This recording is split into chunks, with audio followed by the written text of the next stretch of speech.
नमस्कार किसान भाई और बहनों, स्वागत है आपका हमारे YouTube चैनल ओहदार फार्म पर। यहाँ हम खेती किसानी से जुड़ी सबसे भरोसेमंद और काम की जानकारी लेकर आते हैं, जिससे आप अपने खेत से ज़्यादा उत्पादन और ज़्यादा मुनाफा कमा सकते हैं। अगर आपने अभी तक हमारे YouTube चैनल ओहदार फार्म को सब्सक्राइब नहीं किया तो तुरंत कर लीजिए, क्योंकि आगे भी हम आपके लिए खेती से जुड़ी बेहद ज़रूरी और सोने जैसी जानकारी हम लेकर आते रहेंगे। दोस्तों आज का हम लोग का जो टॉपिक है वो लहसुन की खेती के ऊपर है कि लहसुन की खेती के बारे में पूरा डिटेल में आपका जानकारी हम लोग ऐसे वीडियो के माध्यम से देने वाले हैं। किसान भाई, आप सब जानते हैं कि लहसुन सिर्फ हमारे खाने का स्वाद नहीं बढ़ाता है, बल्कि यह हमारे स्वास्थ्य के लिए भी बहुत ज़्यादा फायदेमंद है।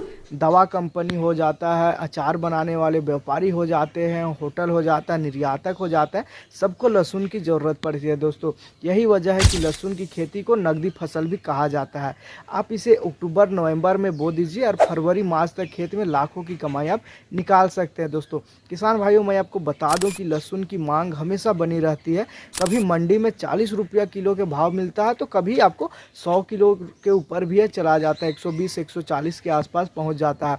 और अगर आप समझदारी से भंडारण करते हैं और बाद में और ज़्यादा भाव मिलने पर आप बेचते हैं, तो आपको इससे और ज़्यादा मुनाफा मिल जाता है। दोस्तों क्योंकि जब इसका रोपाई होना स्टार्ट होता है, बीज के रूप में वो बिकता है, वो कहीं ना कहीं 250 से 300 के आसपास चला जाता है। दोस्तों यही कारण है कि कई किसान भाई गेहूं या चने की जगह पर लहसुन बोने शुरू कर दिए हैं। दोस्तों आप में से कितने किसान भाई लहसुन की खेती करते हैं, हमें ज़रूर कमेंट करके बताइए, क्योंकि हम आपका अनुभव भी दूसरे किसान भाइयों तक साझा करते हैं, जिससे उनको भी काम की जानकारी उनको भी मिल सके।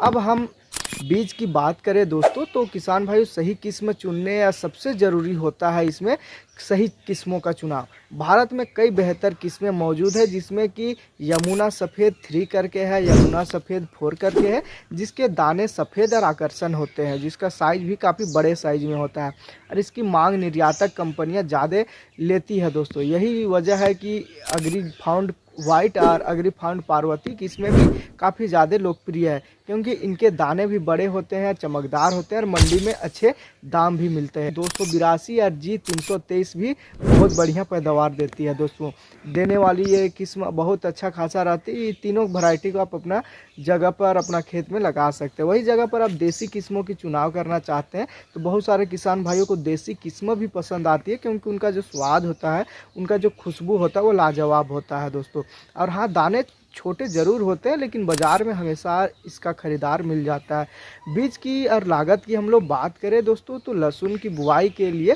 प्रति एकड़ आपको 60 से 70 किलो की कलियां लगेगी। दोस्तों जो एक एक कली करके आता है उसकी ज़रूरत पड़ती है।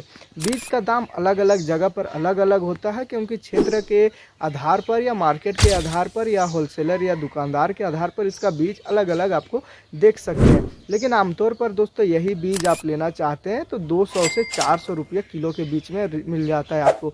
400 से ऊपर अभी तक नहीं गया है, 400 तक सीमित था, पिछले साल 400 के आसपास था, इससे ऊपर नहीं जाता दोस्तों। यानी 1 एकड़ की बीज का बुआई की हम लोग खर्चा की बात करें तो आप 12 से 15 हज़ार तक का खर्चा हो जाता है दोस्तों सिर्फ बीज में। और कई किसान भाई यहाँ सोचते हैं कि बीज पर इतना पैसा क्यों लगाएं, लेकिन याद रखिए दोस्तों, अगर यह खर्चा आपको कई गुना मुनाफा दिलाएगी।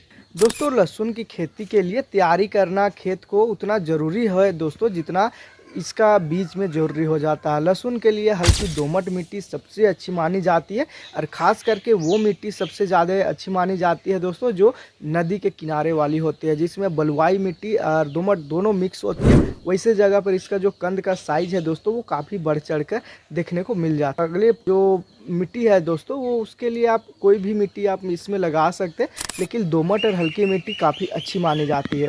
खेत को सबसे पहले तो 2 से 3 बार आपको जुताई करना है, और जुताई करने के बाद इसको भुरभुरा कर देना है, और इसमें दोस्तों 2 से 3 ट्रैक्टर गोबर की सड़ी हुई खाद आपको डाल देना है। फिर नाली बना करके या कियारी बना करके आप छोटे छोटे नाली भी बना सकते हैं दोस्तों, जिसके फ्लड इरिगेशन सिस्टम से, यानी कि नाली सिस्टम से अगर आप सिंचाई करते हैं तो आप उस नाली को आराम से फोड़ के सभी जगह पर पानी पहुंचा सकते हैं। ये सिंचाई के माध्यम से ये बहुत ज़्यादा ज़रूरी हो जाता है, ताकि जिसका जो पानी है दोस्तों आसानी से निकल भी सके जब अधिक बारिश हो, क्योंकि अभी मौसम का ऐसा है कभी भी बरस सकता है दोस्तों। मतलब अचानक से आ जाता है, तूफान आ जाने से बीच बीच में बारिश जल जमाव का शिकायत ऐसे बना देता है, जिससे जड़ गलन की समस्या भी उत्पन्न हो जाती है और जो पौधा है वो भी गल जाता है। इसके लिए नाली आपको बनाना ही काफ़ी ज़रूरी हो जाता है दोस्तों। कलियों को 4 से 5 सेंटीमीटर आपको गहराई पर लगाना है और पौधे की दूरी की हम लोग बात करें दोस्तों, वो 10 से 12 सेंटीमीटर आपको रखना है।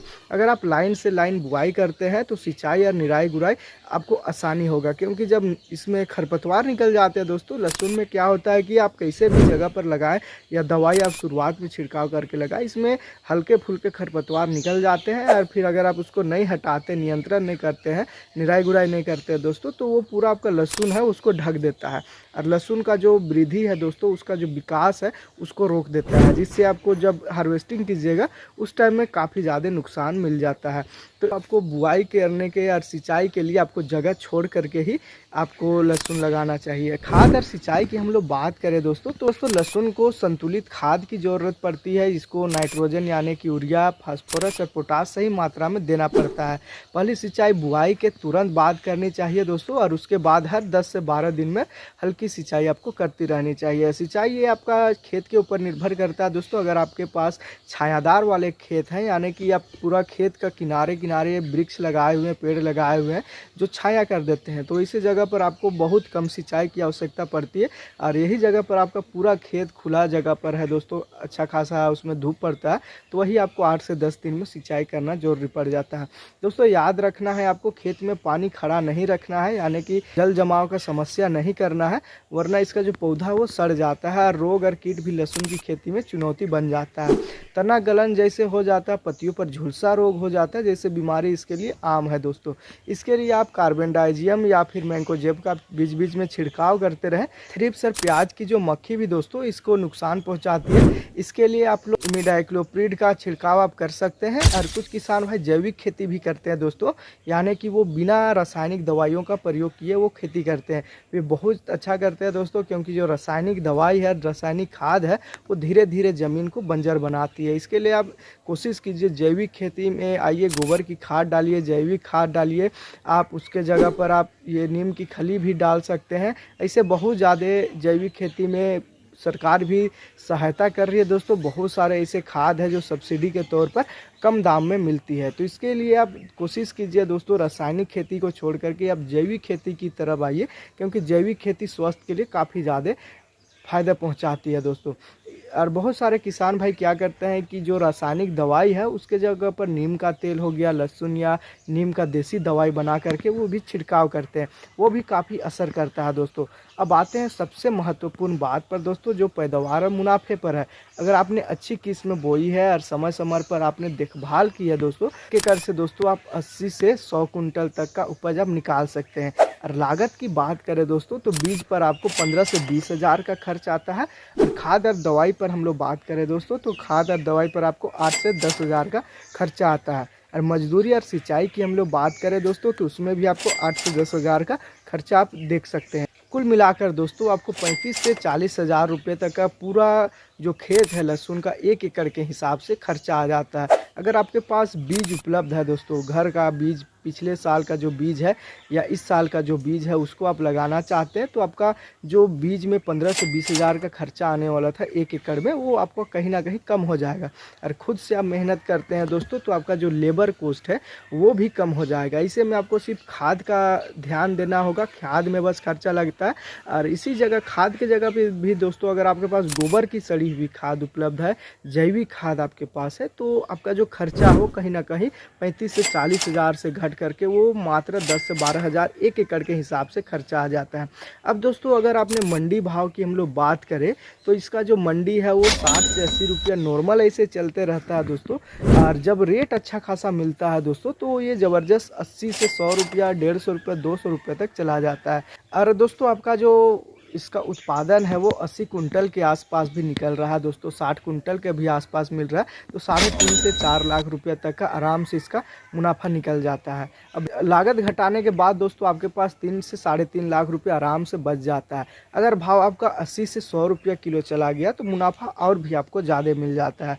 हमारे गाँव के किसान भाई हैं जो पिछले साल अग्री फाउंड वाइट किस्म बोई थी दोस्तों, पहले तो उन्हें डर लगता था कि कहीं पता नहीं कैसा रहेगा, बीज खराब निकल जाएगा या कैसा रहेगा, क्योंकि बीज पर ही 20,000 का उनका खर्च आया था। लेकिन जब खेत में फसल खड़ी हुई तो उनकी आंखों में चमक आ गई दोस्तों। पौधों में 10 से 12 पत्तियां थी और मोटी गांठ निकल रही थी। उन्हें लग रहा था दोस्तों कि इस बार कुछ खास होने वाला है। आखिरकार जब मंडी में उन्होंने अपनी फसल बेची दोस्तों तो 90 कुंटल लहसुन निकला और 70 रुपये का भाव उनको मिला था दोस्तों।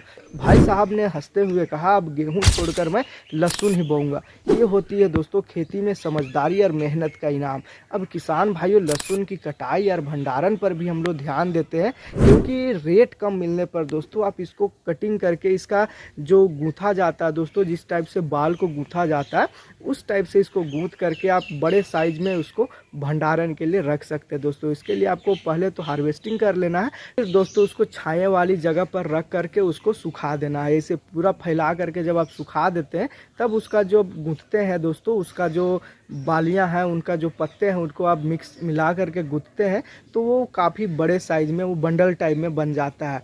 अब पौधे की पत्तियां पीली पड़ जाती है दोस्तों, तभी आपको उखाड़ना है, नहीं तो कच्ची रह जाएगी तो आपका जो लहसुन है वो धीरे धीरे ख़राब होने लग जाएगी। यानी ख़राब नहीं होगा दोस्तों, लहसुन तो रहेगा लेकिन वो बीच में गायब हो जाती है, मतलब गैप हो जाती है। गैप बनने की वजह से उसका जो बीज का जो फुलाव रहता है दोस्तों वो पतला हो जाता है।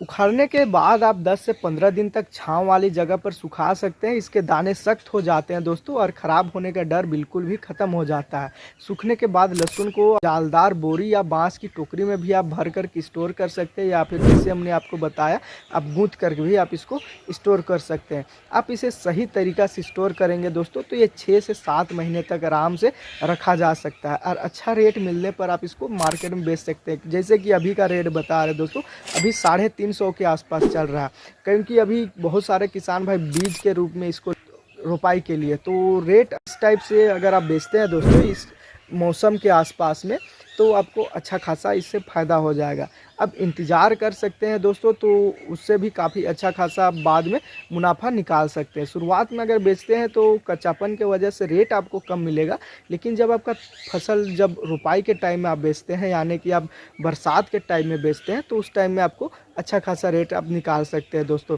अब बेच करके ज़्यादा मुनाफा भी उस टाइम में निकाल सकते हैं। तो किसान भाइयों, आप में से कितने लोग लहसुन को स्टोर करके बेचते हैं और कितने लोग तुरंत मंडी में बेच देते हैं, हमें कमेंट करके ज़रूर बताइए। और कई किसान भाई जल्दी बेच देते हैं और बाद में पछताते हैं, क्योंकि कुछ ही दिन बाद दोस्तों भाव दुगुना तिगुना हो जाता है।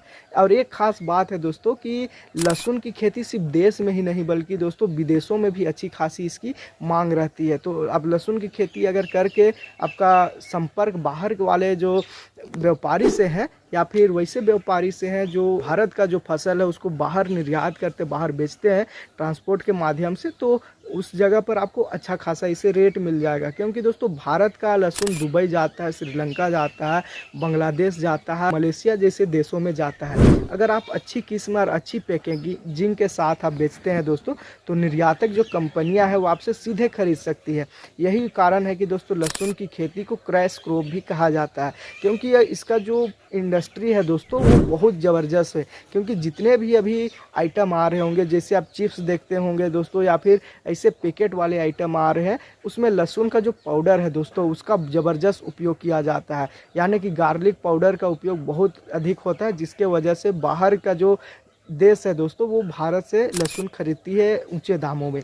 तो किसान भाई और बहनों, आज हमने विस्तार से जाना कि लहसुन की खेती हमें क्यों खास है, क्यों हमें करनी चाहिए और कौन कौन सी हमें किस्म लगानी चाहिए और कौन किस्म अच्छी रहती और उसमें कितनी लागत आती है, कितना मुनाफा होता है और मंडी में आपको भाव कैसे तय करना होता है, क्या रेट मिलता है। उम्मीद है दोस्तों ये जानकारी के माध्यम से आपको सारा डिटेल में आपका क्लियर हो गया होगा। तो अगर आप भी लहसुन की खेती के बारे में सोच रहे हैं तो एक बार ज़रूर से लगाएं। और अगर ये वीडियो आपको पसंद आई दोस्तों तो वीडियो को लाइक ज़रूर कीजिए, ज़्यादा से ज़्यादा किसान भाइयों तक शेयर कीजिए ताकि और भी किसान भाइयों को ये जानकारी पहुंच सके। और सबसे ज़रूरी है दोस्तों, अगर आपने अभी तक हमारा चैनल ओहदार फार्म को सब्सक्राइब नहीं किया तो तुरंत कर लीजिए, क्योंकि आगे भी हम खेती किसानी से जुड़ी सबसे भरोसेमंद और ताज़ा जानकारी लेकर आते रहते हैं दोस्तों। तो मिलते हैं एक नई बेहतरीन वीडियो के साथ, तब तक के लिए धन्यवाद।